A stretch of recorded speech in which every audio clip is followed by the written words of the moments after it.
तो आइए स्टूडेंट, स्वागत है आपका विजय स्टडी पॉइंट में। और आज की इस वीडियो में मैं आप सभी को क्लास 10th हिंदी के काव्यखंड के अध्याय 2 जिसका नाम है रसखान, इसके जितने भी हिंदी अर्थ है ना स्टूडेंट, इसे मैं फुल एक्सप्लेनेशन के साथ आप लोगों को समझाने वाला हूँ। ठीक है स्टूडेंट, इससे पहले वाले वीडियो में मैं आप लोगों को गुरु नानक के बारे में जितना भी कुछ होगा स्टूडेंट उससे मैंने बता दिया है। साथ ही साथ उसके प्रश्न उत्तर को भी मैंने फुल एक्सप्लेनेशन के साथ समाप्त कर दिया है। अगर आप लोग नहीं देखे हैं तो इसी वीडियो के डिस्क्रिप्शन में उसका लिंक दिया गया है। आप लोग जरूर काव्यखंड का पहला अध्याय गुरु नानक वाला जरूर देखिएगा। ठीक है स्टूडेंट, उसके बाद आप लोग रसखान के बारे में यानी कि ये वाला जो वीडियो है अभी ये वाला देखिए। ठीक है, इससे क्या होगा, आप लोग जब बारीकी से एक एक करके हर एक वीडियो को देखते हैं तो आप लोगों को हर एक चीज़ समझ में आएगा, साथ ही साथ सभी प्रश्न उत्तर भी समझ में आएगा। ठीक है स्टूडेंट, तो आइए अब हम सभी स्टार्ट करते हैं रसखान वाला चैप्टर। देखिए यहाँ पर सबसे पहले हम लोग रसखान के परिचय के बारे में जानेंगे। ठीक है, यानी कि वो उनका जन्म वगैरह ये सब कहाँ हुआ था। ठीक है, ये सब पहले हम लोग जानते हैं। तो देखिए यहाँ पर है कवि परिचय, अर्थात रसखान के कवि परिचय के बारे में बताने वाला हूँ। देखिए यहाँ पर कवि परिचय, कृष्ण भक्त, याद रखिएगा कृष्ण भक्त मुसलमान संतों में एक रसखान अग्रणी थे। यानी कि जो रसखान जी थे, ये जो रसखान है ये कौन थे, तो ये मुसलमान थे। मुसलमान होने के बावजूद भी ये कृष्ण भक्त में क्या थे, लीन थे स्टूडेंट।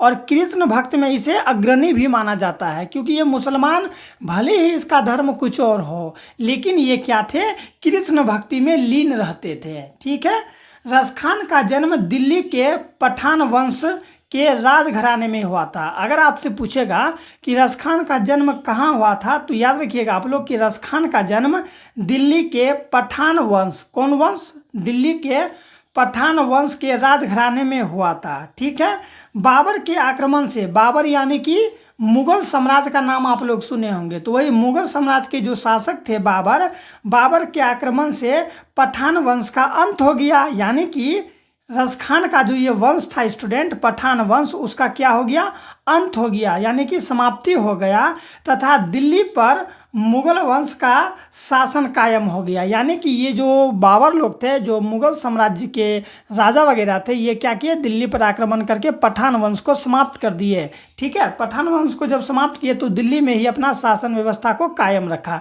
तब जाके क्या किया, ये पराजित राजवंश के रसखान, यानी ये हारे हुए जो थे रसखान, ठीक है, पराजित मतलब यही ना हुआ कि हारा हुआ, पराजित राजवंश के रसखान दिल्ली से भागकर, ये किसी तरह वहाँ से भागकर व्रजभूमि, व्रजभूमि याद रखिएगा जहाँ पर श्री कृष्ण का बाल लीला हुआ था, अर्थात जहाँ श्री कृष्ण बचपन में अपना जीवन को व्यतीत किए थे, वहाँ पर खेले थे, वही व्रजभूमि के नाम से जाना जाता है। ठीक है, तो दिल्ली से भागकर व्रजभूमि आकर श्री कृष्ण की भक्ति में लीन हो गए और वो दिल्ली से आकर व्रजभूमि में आ गए। चूँकि व्रजभूमि में श्री कृष्ण क्या करते थे, बचपन में अपने बाल लीला करते थे, तो वहीं पर आके ये क्या हो गए, कृष्ण भक्ति में लीन हो गए थे। ठीक है स्टूडेंट, यहाँ तक आपको समझ में आ गया। तो सबसे पहले आप लोग याद रखिएगा कि जो ये रसखान थे ये कौन थे स्टूडेंट, तो मुसलमान संत थे। कौन थे, मुसलमान संत होने के बावजूद भी ये जो है श्री कृष्ण के भक्ति क्या करते थे।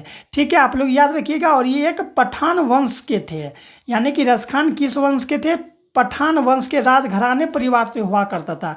यानी कि ये कोई मामूली आदमी नहीं, ये भी राजघराने परिवार से हुआ करता था।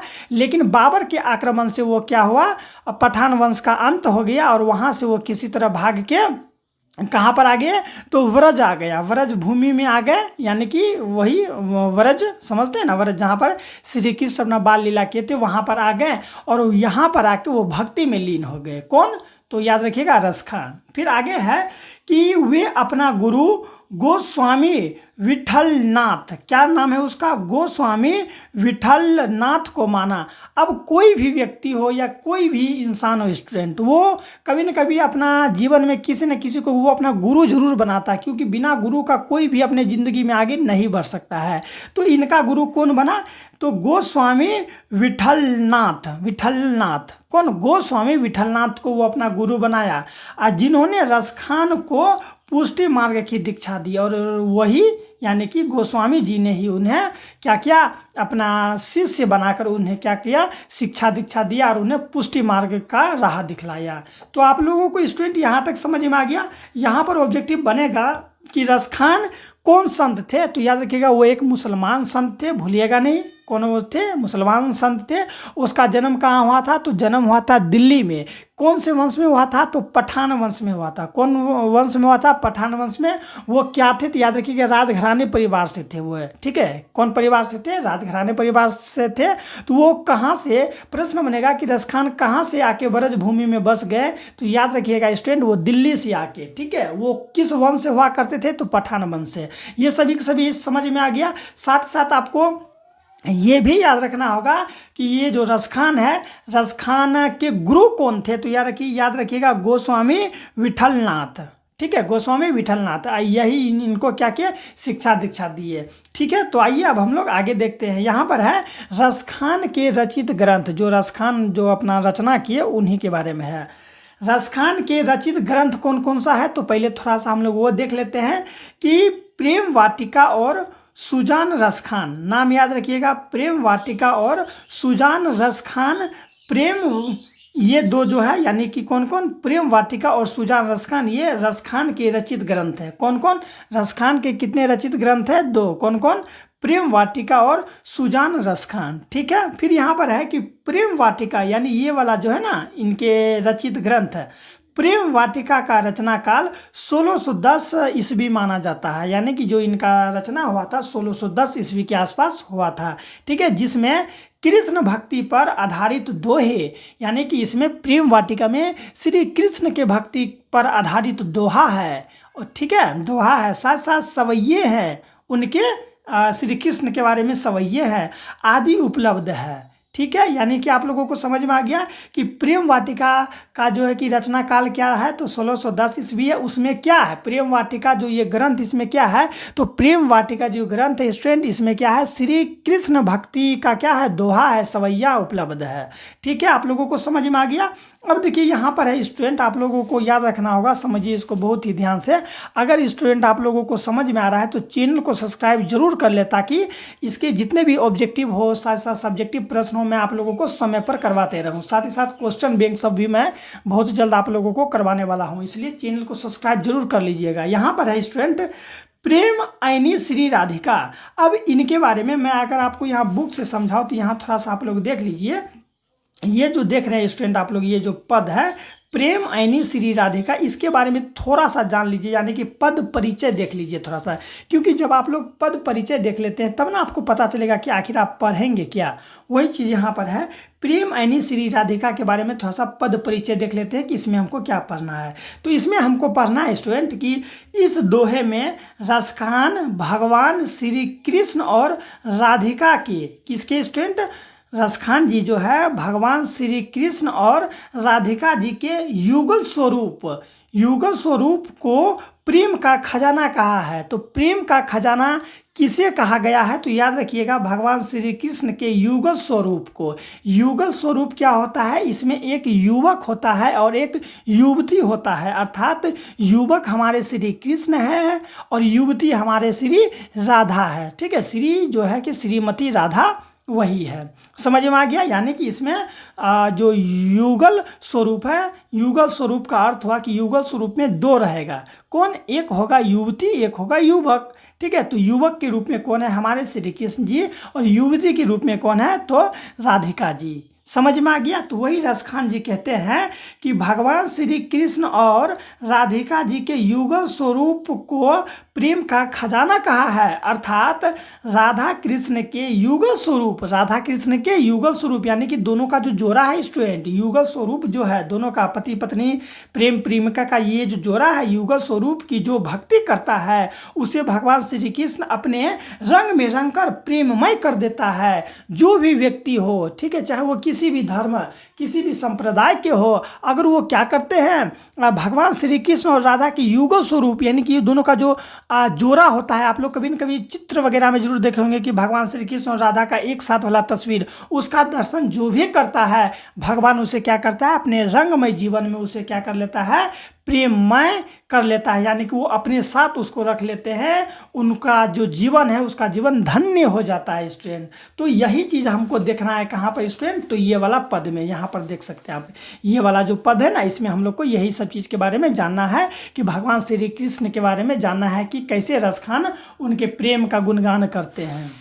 ठीक है, अब हम लोग इनके हिंदी अर्थ को देखते हैं, यानी कि मैं डायरेक्ट आप लोगों को क्या करूँगा, यहाँ से लेके ये जो प्रेम शब्द देख रहे हैं, यहाँ से लेके यहाँ जो है सके, इनके बीच में जितने भी हिंदी अर्थ है, यानी कि यहाँ स्टार्टिंग से लेके अंत तक जितने भी हिंदी अर्थ है, मैं डायरेक्ट इनके हिंदी अर्थ को बताऊंगा। इसलिए आप लोग क्या कीजिएगा, इसे नोट कर लीजिएगा ताकि एग्जाम के टाइम में आप लोगों को ये काम आ सके स्टूडेंट। ठीक है, तो आप क्या कीजिए, यहाँ पर लिख दीजिए प्रेम ऐनी श्री राधिका प्रेम बरन नंद नंद, ये वाला ऊपर वाला लाइन देके एक नीचे वाला लाइन लिख लीजिए, मन पावन चितचोर पलक ओट नहीं करी सके। तो एक ऊपर वाला लाइन एक नीचे वाला लाइन लिख के इनके हिंदी अर्थ को समझ लीजिए और काफ़ी अच्छा तरीका से इसको आप लोग याद कर लीजिएगा। ठीक है, वही चीज़ मैंने यहाँ लिखा है कि प्रेम ऐनी श्री राधिका प्रेम बरन नंद मन पावन चितचोर पलक ओट नाही करी सके। तो इनके हिंदी अर्थ को मैं बता रहा हूँ, आप लोग इसको बहुत ही अच्छा तरीका से समझिएगा, पूरा समझ में आएगा स्टूडेंट। इनके भावार्थ है कि ये जो पंक्ति है ना, जो पहला है हम लोग का वो पंक्ति, ठीक है, यानी कि वो जो पद का जो अंश है ना, उसमें कह रहे हैं, रसखान जी कह रहे हैं कि श्री राधिका प्रेम के खजाना है। जो श्री राधिका है वो क्या है, प्रेम के खजाना है। तो श्री कृष्ण उनके प्रेम रंग में रंगा प्रेमी है। क्या है स्टूडेंट, श्री जो राधिका है, श्री राधिका प्रेम के खजाना है। प्रेम का खजाना किसे माना जाता है, तो राधिका को, भूलिएगा नहीं, राधिका को। तो कृष्ण क्या है, उनके प्रेम में, उनके प्रेम रंग में रंगा हुआ प्रेमी है।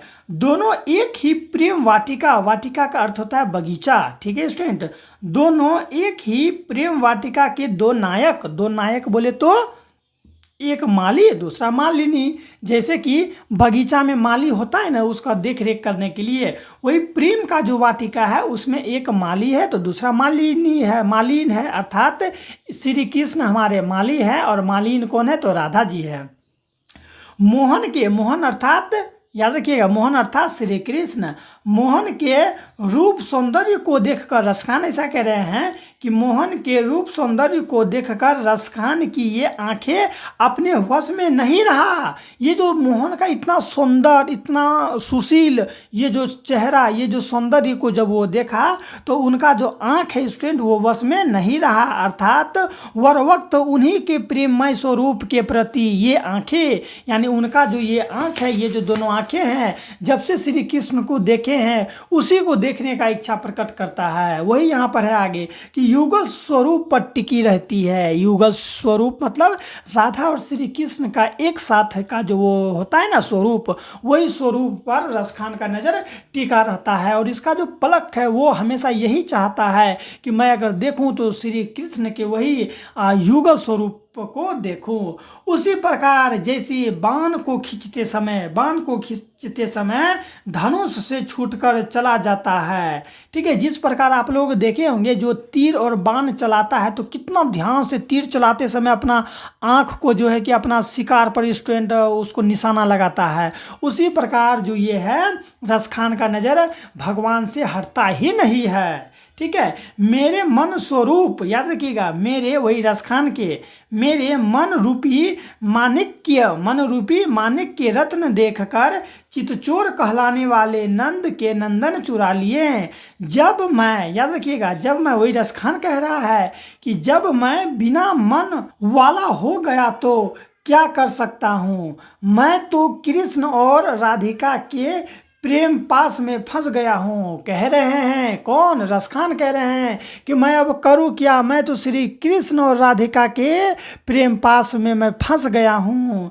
हे प्रिय नंद किशोर, हे प्रिय नंद किशोर, वही नंद किशोर अर्थात वही हमारे श्री कृष्ण जी। हे प्रिय नंद किशोर, जिस दिन से आपके स्वरूप का दर्शन इन आँखों को हुआ है, वही कह रहे हैं रसखान की हे प्रिय नंद किशोर, हे श्री कृष्ण, जिस दिन से मेरे इन आँखों का जो है कि दर्शन आपका माने कि इन आँखों को जब से आपका दर्शन हुआ है उस दिन से मेरा मन पवित्र हो गया है, मेरा जो मन है वो पूरा पवित्र हो गया है। चित्तचोर, चित्तचोर का अर्थ होता है स्टूडेंट मन को चुराने वाले, ठीक है। हे चित्तचोर, मैं अपने पलकों को अपने छवि दर्शन से अलग नहीं कर सकता हूँ, ऐसी मेरी इच्छा हो, ठीक है। वे कह रहे हैं कि हे मन को चुराने वाले, हे मन को चुराने वाले, मन को चुराने वाले इसे क्यों कहा गया है श्री कृष्ण को? क्योंकि जो भी एक बार श्री कृष्ण को देख लेता है उसको कहीं और मन लगता ही नहीं है, केवल यही सोचता है कि मैं एक बार और श्री कृष्ण को देखूं, मैं केवल उसे निहारता रहूं। तो वही तो है, मन को वो क्या कर लेते हैं, चुरा लेते हैं, इसीलिए चित्तचोर भी कहा गया है, ठीक है। और ऐसा इच्छा प्रकट कौन कर रहे हैं? तो रसखान ऐसा इच्छा प्रकट कर रहे हैं कि मैं हमेशा श्री कृष्ण को देखता रहूं, उनके छवि का दर्शन हमेशा पाता रहूं स्टूडेंट। तो पहला जो है हम लोगों का पहला पद में वो यही कहना चाहते हैं, श्री कृष्ण का जो है कि रूप का बखान कर रहा है कि इस कृष्ण का जो सौंदर्य है, उसका जो रूप है वो कितना अच्छा रूप है, जो भी इसे एक बार देख ले उसका मन कहीं और लग ही नहीं सकता है, केवल श्री कृष्ण में ही मन लगेगा, उसका आंख और कोई चीज़ नहीं देखेगा, केवल श्री कृष्ण, केवल श्री कृष्ण। क्योंकि उनका जो युगल स्वरूप है, जो भी युगल स्वरूप को देख लेता है श्री कृष्ण उसे अपने प्रेम के रंग में क्या कर लेता है, घोल लेता है। वही यहाँ पर जो है कि रसखान कह रहे हैं और काफ़ी अच्छा चीज़ कह रहे हैं। इसलिए हे प्रभु, मैं सर विजय सर, मैं भी ये भगवान से प्रार्थना कर रहा हूँ स्टूडेंट, मैं आप लोगों के सामने ये प्रार्थना कर रहा हूँ कि एक बार मुझे भी एक ऐसा मौका जरूर दे प्रभु कि मैं भी आपके युगल स्वरूप का दर्शन कर सकूँ, पर पता नहीं मेरा नसीब ऐसा कहाँ, ठीक है। तो आइए अब हम लोग स्टूडेंट यहाँ पर देखते हैं, करेल के कुंजन ऊपर वारे। अब हम लोग इनका अर्थ को समझते हैं, ठीक है। इसी तरह आप लोग विस्तार से समझिएगा, ठीक है। अगर स्टूडेंट एक बार में आपको समझ में नहीं आएगा तो वीडियो को 2 बार जरूर देख लीजिएगा, क्योंकि अगर एक बार समझ लेते हैं ना तो मैं वादे के साथ कह रहा हूँ कि आपको काफ़ी मज़ा आएगा, ठीक है। इसलिए मैं डायरेक्ट यहाँ पर ये जो है ना कठिन शब्द का प्रयोग नहीं करके मैं डायरेक्ट आप लोगों को इनका हिंदी अर्थ दे रहा हूँ, ताकि हर एक चीज़ आप लोगों को समझ में आएगा, ठीक है। तो अब हम आप लोगों को क्या बताएंगे, तो ये वाला अर्थ बताएंगे, ऊपर वाला बता दिए। अगर आप लोगों को नहीं समझ में आए तो कमेंट जरूर कीजिएगा, ताकि मैं और इसको एक्सप्लेन के साथ आप लोगों को बता सकूं। अगर किसी भी चीज़ में अगर दिक्कत है आपको, या आपको फ्री में नोट्स वगैरह चाहिए, तो इसी वीडियो के डिस्क्रिप्शन में उसका लिंक दिया गया है, आप वहां से क्लिक करके हमें फ़ोन करके पूछ सकते हैं कि सर हमको यहाँ प्रॉब्लम है। तो आइए अब हम लोग इनके दूसरे पद को देखते हैं। देखिए स्टूडेंट यहाँ पर है करेल के कुंजन ऊपर वारे, है ना। इनके बारे में पहले पद परिचय, हल्का सा पद के बारे में जान लेते हैं कि इसमें हम लोग को पढ़ना क्या है स्टूडेंट। यहाँ पर है पद परिचय, सवैये में प्रस्तुत, ये जो है सवैया है, सवैये में प्रस्तुत पद में रसखान श्री कृष्ण की भक्ति में अपना सर्वस्व निछावर करने को तैयार है। यानी कि इस पद में हमको यही पढ़ना है कि रसखान किस प्रकार भक्ति में लीन होकर अपना सर्वस्व, अपना सब कुछ श्री कृष्ण के लिए अर्पण कर देना चाहते हैं, जितना भी कुछ सब कुछ निछावर कर देना चाहते हैं केवल श्री कृष्ण के दर्शन मात्र के लिए। तो देखिए रसखान को भगवान श्री कृष्ण के प्रति कितना श्रद्धा था स्टूडेंट, इतना श्रद्धा काश हम लोगों को हो जाए तो मज़ा ही आ जाएगा। और जिस दिन इतना श्रद्धा हमको और आप लोगों को भगवान श्री कृष्ण के प्रति हो जाएगा, तो मैं भी कह रहा हूँ कि श्री कृष्ण कभी ना कभी किसी न किसी रूप में हम लोगों को भी दर्शन जरूर देंगे स्टूडेंट, ठीक है। लेकिन ऐसा भावना होनी चाहिए भगवान के प्रति। आइए अब हम लोग देखते हैं कि दूसरा पद में, यानी कि दूसरा जो सवैये है, इसमें रसखान जी क्या कहना चाहते हैं, ठीक है। तो देखिए यहाँ पर आप लोग भावार्थ को हम लोग समझते हैं। क्या समझते हैं? भावार्थ है कि जिन्होंने छोटी लाठी समझते हैं ना, छोटा सा लाठी, जिन्होंने छोटी लाठी कंबल पर 3 लोक का राज त्याग दिए। रसखान जी कह रहे हैं कि जो श्री कृष्ण जी के बारे में कह रहे हैं कि जिन्होंने छोटी लाठी कंबल पर 3 लोक का राज, तीनों लोक स्टूडेंट याद रखिएगा, तीनों लोक का राज त्याग दिए तथा 8 सिद्धि आप लोग समझते हैं ना, ये 8 सिद्धि जो है ना, ये सबके पास होना कोई मामूली बात नहीं है। ये 8 सिद्धि सबके पास नहीं होता है। आप 8 सिद्धि को ऐसे समझ सकते हैं कि जिस प्रकार हनुमान जी को आप लोग कभी न कभी टीवी वगैरह में देखे होंगे कि वो अपना तीव्र शक्ति के माध्यम से वो तुरंत छोटा हो जाते थे, और तीव्र शक्ति के माध्यम से वो तुरंत इतना बड़ा हो जाते थे कि उसके जैसा कोई हो ही नहीं सकता है, यानी कि कभी छोटा कभी बड़ा। तो ये जो है ना स्टूडेंट, ये 8 सिद्धि के अंतर्गत आएगा। समझ में आया। ये आठों सिद्धि क्या होता है, यानी कि इसके अंतर्गत एक सिद्धि ये भी है कि जो व्यक्ति जैसा चाहेगा, यानी कि वो बहुत बड़ा हो जाएगा तुरंत वो छोटा हो जाएगा। ये जो आठों सिद्धि सबको प्राप्त नहीं होता है, लेकिन ये श्री कृष्ण को प्राप्त था। और नौ निधियाँ का अर्थ होता है नौ, या अर्थात नौ निधियाँ का अर्थ होता है खजाना, नौ खजाना जो कि कुबेर जी से रिलेटेड है। ठीक है, आप लोग याद रखिएगा। नौ निधियों के सुख को भी नंद के गाय के चराने के पीछे भूल गए हो। देखिए स्टूडेंट कितना अच्छा है। और हमारे कृष्ण जी को देखिए, ये जो है कि इतना चीज को ये त्याग दिए। किसको किसको त्याग दिए? तो जिन्होंने छोटी लाठी और कंबल पर तीनों लोक का राज को क्या कर दिए? त्याग दिए। साथ ही साथ अष्ट सिद्धि तो कई देवता सोचते हैं कि मुझे प्राप्त हो जाए, लेकिन सबको प्राप्त नहीं होता है। ये श्री कृष्ण को प्राप्त था, तो उसे भी वो छोड़कर नौ निधियाँ अर्थात नौ खजानों के सुख को छोड़कर गाय चराने के पीछे ये सभी चीज़ वो भूल गए, केवल गाय को चराने के लिए। सोचिए भगवान श्री कृष्ण कितना जो है कि रंगीले हैं। ठीक है, उस कृष्ण को देखने के लिए, और वही कृष्ण जो कि इन सभी सुख सुविधा को छोड़ के केवल गाय चराने के पीछे लग गए, उस कृष्ण को देखने के लिए रसखान जी कह रहे हैं कि उस कृष्ण को देखने के लिए ये आंखें कब से, अर्थात बहुत दिनों से व्रज के वन का अर्थ होता है जंगल, व्रज के वन अर्थात जहाँ कृष्ण जी खेला करते थे। व्रज मैंने बताया था ना ऊपर, व्रज के वन अर्थात जंगल। उपवन का अर्थात होता है छोटा मोटा जंगल। ठीक है, जिसको हम लोग बगीचा भी कह सकते हैं, बाग बगीचा। उपवनों और तालाब को निहार अर्थात देख रहा है कि किधर से श्री कृष्ण जी को हम लोग देख ले, किधर से श्री कृष्ण जी का दर्शन हो जाए। वही कह रहे हैं, कौन? रसखान जी कह रहे हैं।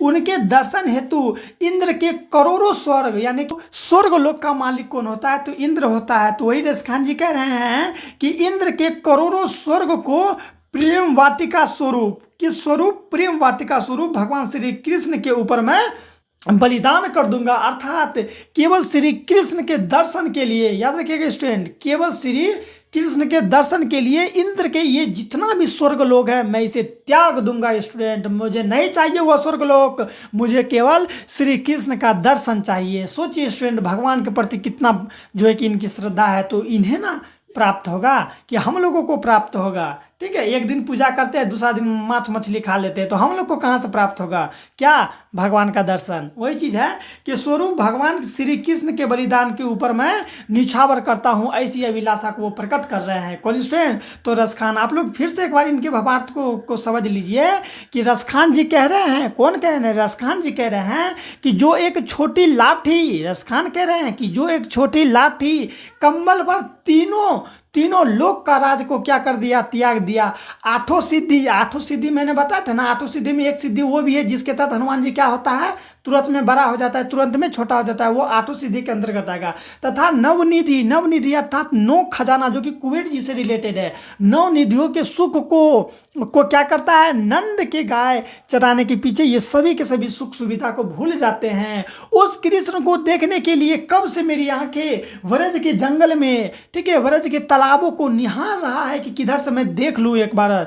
ठीक है, उनके दर्शन हेतु इंद्र के, यानी कि उनके दर्शन के लिए, श्री कृष्ण के दर्शन के लिए इंद्र भगवान के जितने भी स्वर्ग है, करोड़ों स्वर्ग का बात कर रहा है, करोड़ों स्वर्ग को मैं बलिदान दे देता हूँ। ऐसा मेरा इच्छा हो कि हे प्रभु, आप मेरा जो है कि एक बार आप हमें दर्शन दे दीजिए, मैं इन सब चीज़ को त्याग दूंगा। तो स्टूडेंट काफ़ी अच्छा लगा होगा, आई होप पढ़ के, क्योंकि देखिए इसमें रसखान कितना अपने आंतरिक भावों को प्रकट करते हैं। ठीक है स्टूडेंट, अब हम लोग क्या करेंगे? इनके प्रश्न उत्तर को करेंगे। आप लोग क्या कीजिएगा, वीडियोस को 1 से 2 बार जरूर देखिएगा ताकि हर एक अर्थ को समझ में आ जाए। ठीक है स्टूडेंट, तो चलिए अब हम लोग, यानी कि कल के वीडियो में मैं आप लोगों को इनके जितने भी प्रश्न उत्तर है इसे मैं बताऊंगा। तो अगर आपको अच्छा लगा होगा तो एक बार चैनल को सब्सक्राइब करके अपने दोस्तों को भी शेयर जरूर कर दे स्टूडेंट। साथ ही साथ कमेंट कीजिएगा कि ये समझ में आया या फिर नहीं आया। ठीक है स्टूडेंट, मिलते हैं नेक्स्ट वीडियो में। बाय, अपना ध्यान रखिएगा।